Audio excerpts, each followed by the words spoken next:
abonnez-vous à la chaîne et laissez un like. Yoga du Cygne est l'un des légendaires chevaliers de bronze que nous connaissons dans la saga classique. Cependant, saviez-vous que l'histoire du premier chevalier du Cygne a déjà été racontée dans un manga officiel des Chevaliers du Zodiaque? Bonjour chevaliers et amazones, bienvenue sur la chaîne et dans la vidéo d'aujourd'hui, nous allons découvrir l'une des histoires les plus épiques et en même temps les plus méconnues de tout l'univers de Saint Seiya. Si vous pensez tout savoir sur les défenseurs d'Athéna, préparez votre cœur, car aujourd'hui on parle des origines mythologiques du Chevalier du Cygne. Il existe des secrets gardés sous clé dans les glaces éternelles et un guerrier qui a changé le destin des guerres saintes à tout jamais. Son nom est Tyr, le premier et légendaire Chevalier du Cygne. Dites-nous déjà dans les commentaires depuis combien de temps vous êtes fan des Chevaliers du Zodiaque et d'où vous regardez cette vidéo. Et bien sûr, cliquez sur le bouton j'aime, abonnez-vous à la chaîne, activez la cloche et c'est parti pour la vidéo. Vous êtes-vous déjà demandé pourquoi l'armure du Cygne du yoga est la seule parmi les chevaliers de bronze à posséder cet éclat bleuté unique? Pour comprendre qui était Tyr et pourquoi il est si important, nous devons remonter le temps. Mais il ne s'agit pas de revenir à l'époque de l'ancien grand pop ou de la fondation du sanctuaire tel que nous le connaissons. Nous parlons de l'ère mythologique, cette période où les dieux marchaient sur la terre et où les batailles n'étaient pas seulement pour le territoire, mais pour l'âme même de l'humanité. Dans ce scénario de chaos, Athéna comptait sur ses 88 chevaliers originaux. Parmi les 48 chevaliers de bronze, il y avait un homme dont le cosmos était si froid et en même temps si concentré sur la justice qu'il se démarquait de tous les autres. Son nom était Tyr. Son histoire est racontée dans le manga Saint Seiya Time Odyssey. Son nom n'a pas été choisi par hasard. Il vient directement de la mythologie nordique, le dieu de la guerre et de la justice, celui qui a sacrifié sa propre main pour enchaîner le loup Fenrir. Et cette essence de sacrifice et de devoir absolu était gravée dans l'âme du premier chevalier du Cygne. Tyr n'était pas seulement un soldat de plus dans l'armée d'Athéna, il fut l'un des protagonistes de la toute première guerre sainte contre Poséidon. Imaginez la scène, le monde englouti par les eaux, les généraux Marina dévastant tout, et Tyr était là, représentant la constellation du Cygne qui vole dans les cieux glaciales. Une fois les eaux de Poséidon retirées, la mission de Tyr a pris une tournure qui allait changer la géographie du monde de Saint Seiya. Lui et 7 autres chevaliers ont été envoyés par Athéna dans les terres les plus reculées et glaciales du Nord. La mission ? Protéger les secrets qui restaient de la guerre et veiller à ce que l'influence des anciens dieux ne corrompe pas ces terres. Là-bas, au milieu des neiges éternelles, Tyr a aidé à fonder la ville de Bluegrad. Oui, cette même ville que Yoga visite et une rencontreront les guerriers bleus. Tyr était l'un des 8 fondateurs originaux. Il n'a non seulement construit les murs de cette ville, mais il a également établi une lignée de protecteurs. Il était le maître de la glace avant même que n'existe le concept des chevaliers d'or du Verseau tels que nous les connaissons aujourd'hui. Il était le magicien de la glace original.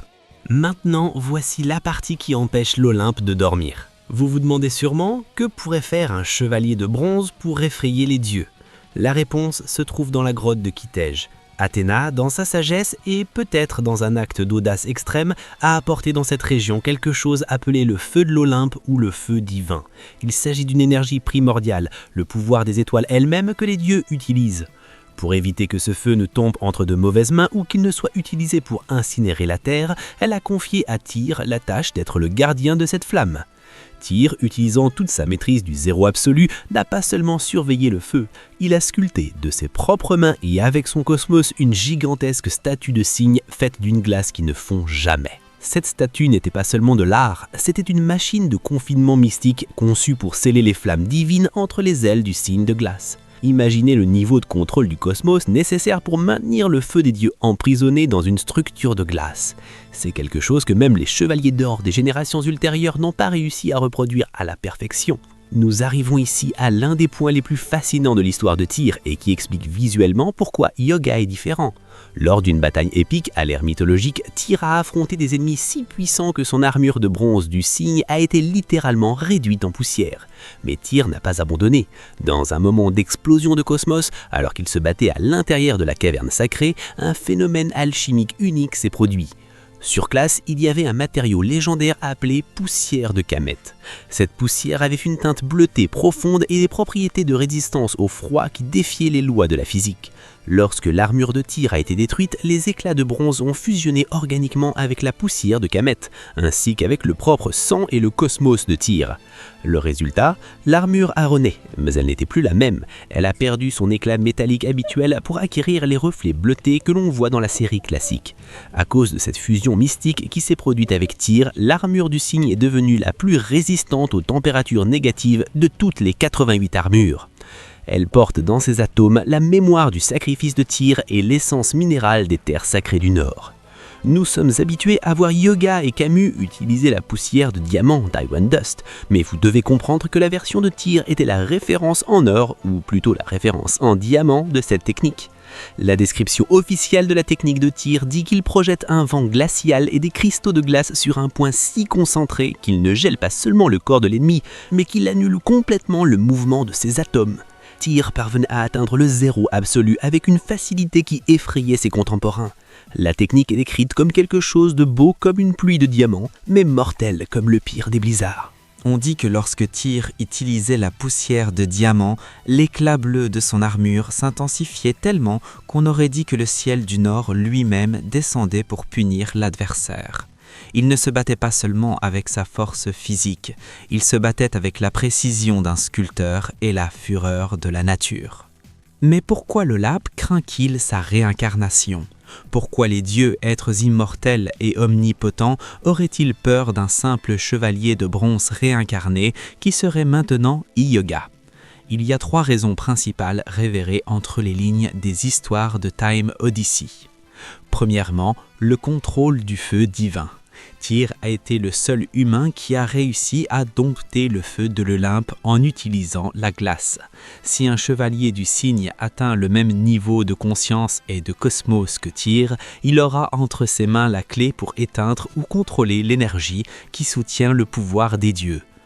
Deuxièmement, le facteur glitch dans le destin. Tyr a opéré dans une zone de l'histoire que les dieux ne peuvent pas totalement surveiller.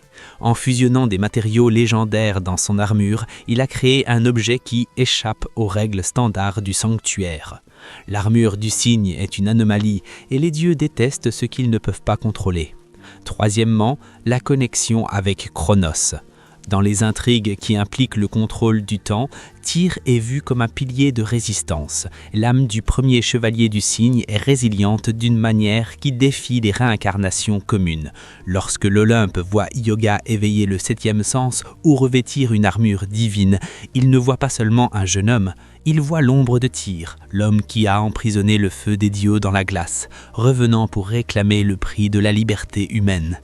Le rôle de Tyr en tant que prédécesseur de Hyuga est fondamental. Sans lui, Bluegrad n'existerait pas, la technique perfectionnée de la glace n'existerait pas et l'armure du cygne ne serait certainement pas le tank de résistance qu'elle est aujourd'hui. Tyr est la preuve que, dans l'univers de Saint Seiya, le rang d'un chevalier, bronze, argent ou or, ne définit pas sa limite, mais plutôt la profondeur de son cosmos et la noblesse de sa mission. Tyr vit dans chaque flocon de neige qui tombe en Sibérie et à chaque fois que Hyuga élève son cosmos à son paroxysme pour protéger la Terre. Il est la légende fondatrice, le guerrier mage qui a prouvé que même le feu le plus ardent de l'Olympe peut être dompté par le cœur froid et juste d'un véritable chevalier d'Athéna. Alors, connaissiez-vous déjà toute cette histoire sur Tyr ? Saviez-vous que la couleur bleue de l'armure d'Hyuga avait une explication si profonde et liée à la fondation de Bluegrad ? Dites-le moi dans les commentaires ci-dessous. Et bien sûr, merci d'avoir regardé cette vidéo jusqu'à la fin et à la prochaine. Brûlez votre cosmos à l'infini.